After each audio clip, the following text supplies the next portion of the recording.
following beginner lessons, learning common techniques, and avoiding all the don'ts. And you've got the basics down, but what if I told you you're only scratching the surface? What if the real breakthrough comes from going deeper, much deeper?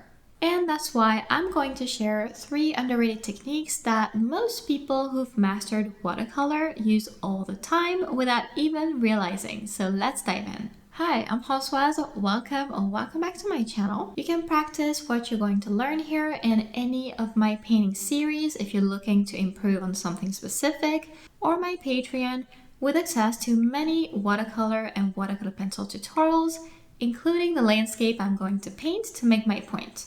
And you'll find all of that linked in the description below.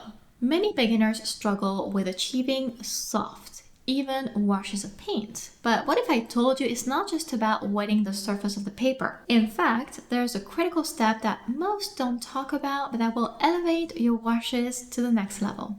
When you're starting out, the typical advice for the wet on wet technique, the one that allows watercolors to flow and intermix on paper, is to just wet the paper and paint. That's it. But what beginners often don't realize is that if you only do as you're told without going the extra mile, you're leaving a lot of potential on the table. And I mean that the paper may look wet, but inside it's probably still dry, and that leads to uneven results, streaks, and harder to blend edges. It took me months to figure out why, when I watched a tutorial, the person was able to paint on wet forever and everything was drying on me super fast, and to actually understand that watercolor paper needs to be evenly wet throughout, not just the surface. If the internal fibers aren't saturated, your paints will dry too quickly and unevenly, even on the top quality papers. The big problem I see in that is that most beginners overlook that aspect simply because a lot of people don't even insist on that. They won't tell you you need to insist and wet your paper really well. But it's crucial, especially when working with high quality absorbent paper like 100% cotton cold press arch or similar ones, because these have so much potential. Why waste it? These papers, they hold moisture longer and they allow you to layer and blend washes more smoothly, especially when you wet them well. On the other hand, cheaper papers or less absorbent types, like the cheapest cellulose papers, I've even tried agave paper, they don't have this capability, which is why you might end up with blotchy results no matter what you do, and you will even notice that they'll start buckling like crazy anyways if you were to try to wet them well. So they just can't handle it, and it's a big part of why you always hear it that it's better to use 100% cotton watercolor papers. So to fix that, first remember that 100% cotton paper with a cold press or a rough finish will perform the best. And then the part no one stresses enough is to soak your paper with a large round or flat brush and do a lot of back and forth to get into all the nooks and crannies, to insist a bit, to push that water inside, because that will ensure the moisture has penetrated the entire sheet. And you will even notice that after a minute or two, because the surface is going to get a bit thirsty again. And that is a sign that the water seeped inside effectively. So just quickly add one final coat onto the surface so it is wet enough too. Watch out for puddles when you do that, always. And then finally you're ready to paint. Once you start incorporating this layered water wash technique, you will be amazed at how much smoother and more controlled your washes become. You'll have better gradients, less streakiness, and more time to blend and layer colors. This simple trick will open up a whole new world of possibilities for your watercolor landscapes, portraits, and any other subject you choose to paint with the wet on wet technique. Keep in mind, however, that it is still your job to make sure that all of the paper stays equally wet as you paint. That is why you see me work on the entire sheet, not just one section at a time. And I always watch out for the corners first because these do dry faster than the middle of the sheet.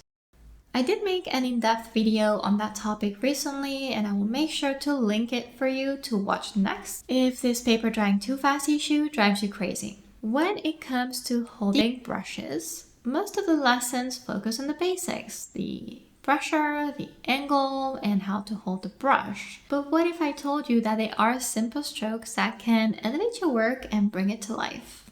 The first technique that I like to use is to make straight or curved lines. Depending on what it is I paint, I use more of one or the other. Mostly curved strokes for cloudy skies, for instance, and here straight ones for this serene beach scene. It adds fluidity and life to the work in a subtle way, and it's also a great way to fill an empty spot and make the whole thing more interesting. You can see it here in this light and bare area. This simple shift also makes this particular sandy area and the seashell, as a consequence, look more appealing, thanks to an added sense of perspective. The sand, when it's finished, will not look flat, and the whole thing will look more dynamic, thanks to that sense of perspective, texture, and movement added with the strokes. The second technique that I love is tapping the brush. It is a simple and efficient way for me to create movement, but also to create smooth transitions and naturally blend colors whenever one area looks disconnected from the one nearby, in terms of color and or contrast. When you tap the brush gently onto the paper, it helps overlap colors in a seamless, organic way, since the paint melts into another area, which is perfect for creating beautiful and soft transitions between shades without anyone noticing how that was done. That tapping effect is not too visible.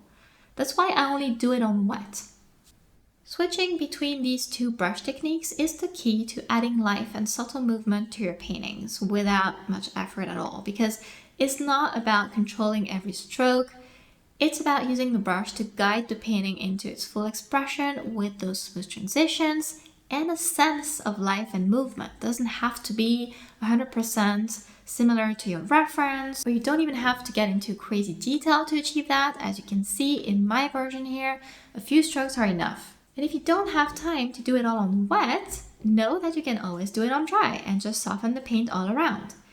That is not as convenient to do, especially if you don't have a lot of experience with watercolor yet, but it works well, and that is how I filled in some bare areas that looked boring to the right and too different from the bottom part in terms of color intensity. I needed a transition between both areas that doesn't look harsh, and then I used this trick again to reestablish some kind of balance by adding more strokes to the left side as well. It also contributed to creating texture and a subtle sense of detail to the painting because there was no movement there. Simple strokes can do a lot to a watercolor painting. So now, one of my biggest pet peeves when it comes to watercolor painting is how demonized mud is. But what if that mud could actually help your work? This technique of leveraging mud is often misunderstood, but it can be a game changer if done right.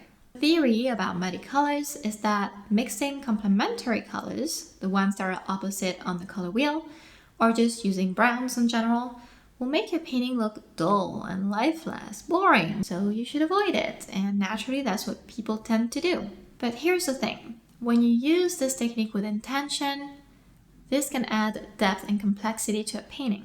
And it's what I'm doing in this painting here by altering my purple with a bit of pink and yellow being complementary to purple. You can see how quickly that turns to mud. In that case, I decided to add a little bit more pink afterwards to make it more like a muted purplish pink kind of shade.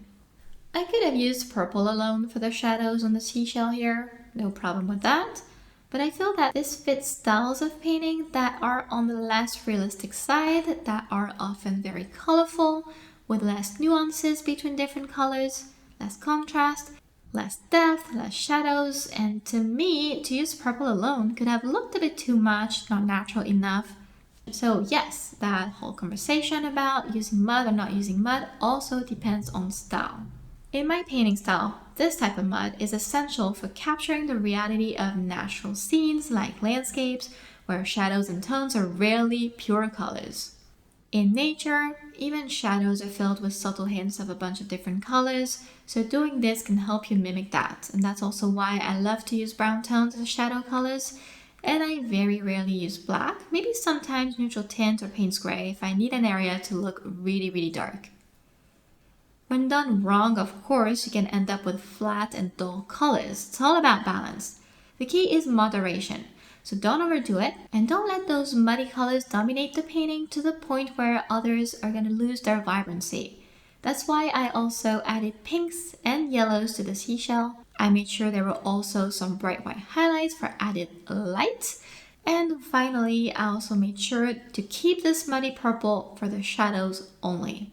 So instead of fearing the mud, embrace it as a tool for creating depth, nuance, and subtle transitions. The more you experiment with complementary colors, the more natural and lifelike your painting will look.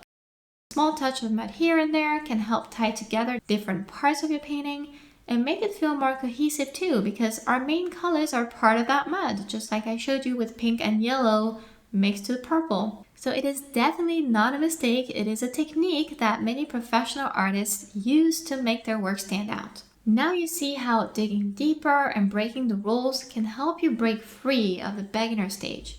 So please let me know in the comments below which technique you're most excited to try, or if you've already been using one of them. And if you're ready to improve your watercolor skills, join one of my themed classes or my Patreon. And for more demos, here's the video I mentioned about keeping your paper wet longer. Thank you for watching and see you next time!